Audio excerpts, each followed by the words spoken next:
A lot of Christians are leaving their faith, especially the young generation. The churches are emptying out.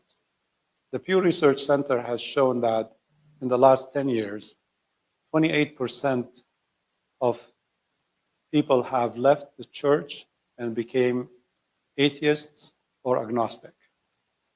They're not anymore impressed by the dogma that someone 2,000 years ago was crucified for their sins. They're searching for something that's more meaningful, that's consistent with science and consistent with the principles that we know today. Islam is the answer for them.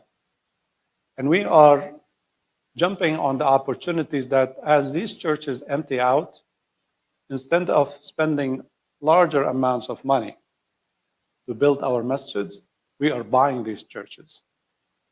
We bought 3 churches so far, converted them to masjids, and now we have 1 we are buying with a school to make it, because we have to serve the same people.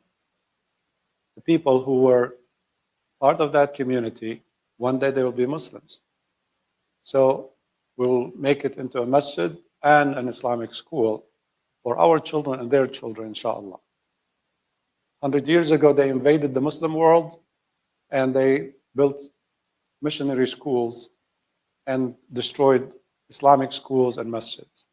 Today, we bring the favor back, turn their churches into masjids and their schools into Islamic schools. Bring the light of Islam to here. We're able to buy ready to go institutions that have been there for a long time, but they emptied out. And now it is time to be filled with Muslims, with reverts, converts. This is an election year, but we're not going to be happy with either candidate. We have to be happy when Islam becomes the best candidate for us. I ask Allah subhanahu wa ta'ala to give Islam the victory in this country, in our hearts, in our families, in our nation.